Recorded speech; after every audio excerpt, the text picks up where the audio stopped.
Welcome to Tennis Spin, where we put our spin on your tennis. My dog chewed my strings. Are we in grade school? Why do tennis players make so many excuses? Stay tuned. All right, guys, so before I get started, want to let you know that we got new shirts in the store, the new Tennis Spin 2.0 version with the new logo, and a bunch of other cool items at tennisspinusa.com. Check it out. Okay. So today, excuses. It seems like tennis is definitely a game of excuses because somebody's always got to win and someone's always got to lose. And the people who lose tend to make excuses. Sometimes they make excuses before they even go out there, saying, oh, my strings are loose. Oh, my strings are tight. Oh, I need a new grip. Oh, I need a new pair of shoes. Okay. Oh, it's windy today. Oh, it's wet on the court. Is tennis just that way? I feel like, because tennis is a game of the least amount of missing, because if you think about it, right, the person who wins versus the person who loses, right, is the difference of whoever has the last ball in.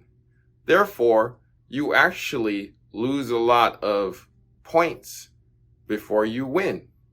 So, because nobody's going to be perfect in the game of tennis. Therefore, this opens the door for people making excuses. So we all kind of become that grade school child saying, hey, my dog chewed up my strings, or I forgot my lunch at home, or something like that. Okay? So what are the top excuses? Well, obviously, right? I got a broken string. Or my strings are too tight. I just got it restrung and it's too tight. Or I haven't got my strings strung for a while, and they're too loose. It's really windy today. Look at the trees. Look at the ball. It's just, man, I don't know how am I going to play in this. That's really common these days out here. But the wind kind of blows on both sides, right? It's not like it's only blowing on your side. Does it only rain over your head? My strings are too tight. Well, hit a little harder, right? I rarely hear that, but I do hear that. Sometimes people come in here, restring their racket, thinking they'll get a new lease on their tennis life, and they don't understand that once you do that, and if you haven't strung it for a while, I'm talking 3 months plus, you reset everything back to tight strings. And you lose a little bit of springiness, softness, that broken in feel, and maybe even a little bit of power. Yes, because you reset it back to tight, and you will be losing a little bit of power because of that. Okay? And the most common string excuse is, my strings are too loose. Okay, I get it. Okay? But go get a string job, right? Strings may be in there for a year plus. It's going to be loose.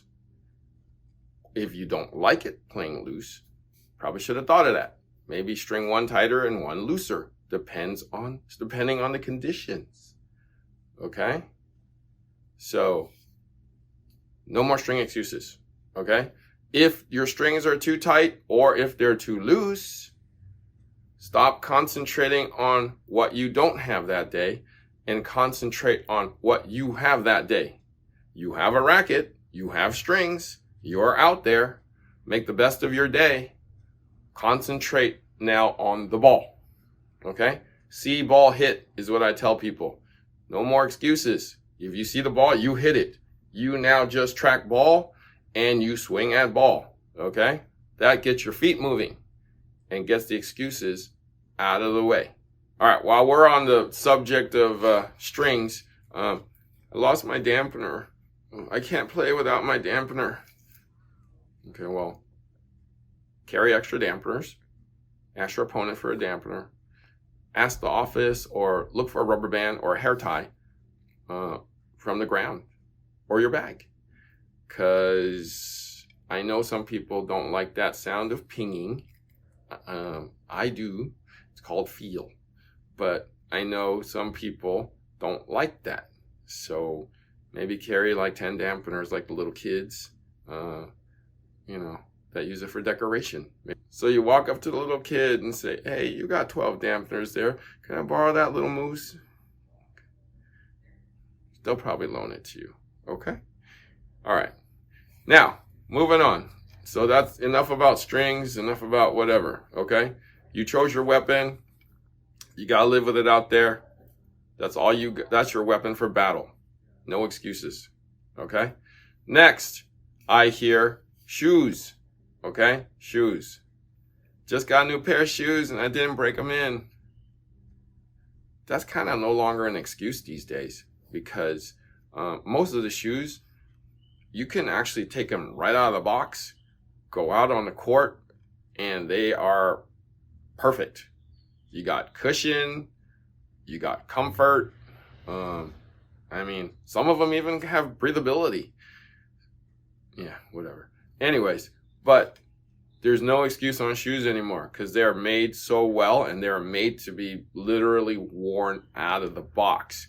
If you like that used, worn, slightly used feel, when you get to the store or when you get that new pair of shoes, just put them on for the day. Instead of just whipping them out on the court, wear them to the court. Therefore, they get a little broken in while just being on your foot. Go to the store, get your coffee with it, go to the supermarket, just walk on it for a while. Never wear them as your regular shoes though, because they will not have the bounce once you need them. You want that extra bounce, comfort, and cushion when you're on the court. Because if you wear them every day, just like when I wear these shoes every day, these are useless on the court because there's zero cushion. Because as I tell everybody, I'm 200 pounds. These shoes literally weigh less than a pound each, right? And I'm standing on these for literally 8+ hours a day.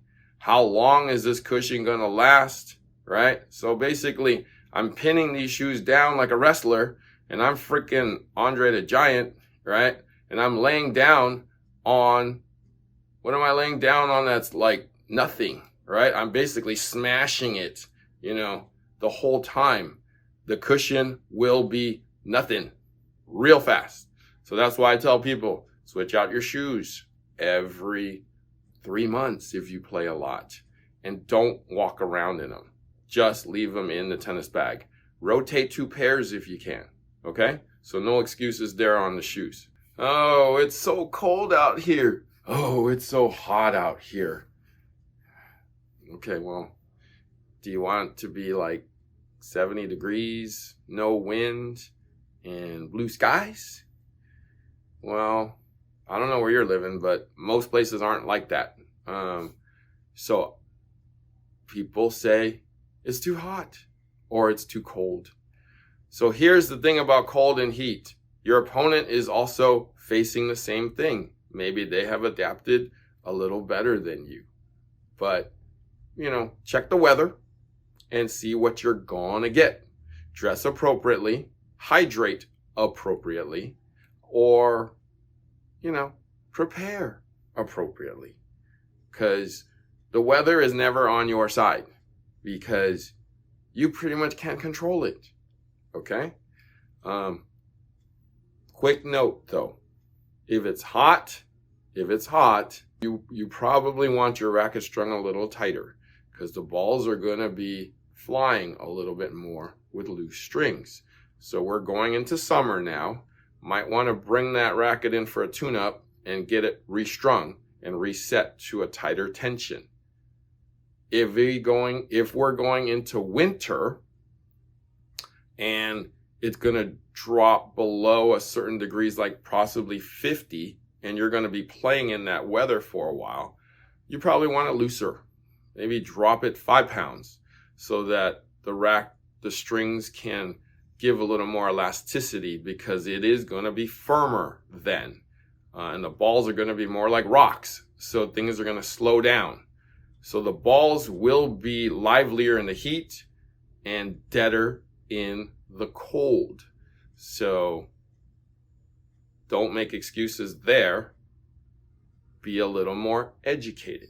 And for those of you who play in altitude, you guys probably know to play with high altitude balls.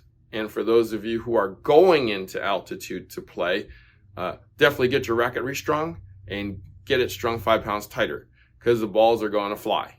And I mean fly. You touch it, it takes off. Okay? Altitude and heat juices up the balls a little more, and the conditions of the air will make the ball just sail. So please note that. So tennis excuses, don't make them, because it doesn't help anyways. You got what you got. Go play, have fun, see, ball, hit. Okay? Concentrate on the ball. Don't make excuses. Thank you for watching Tennis Spin, where we put our spin on your tennis.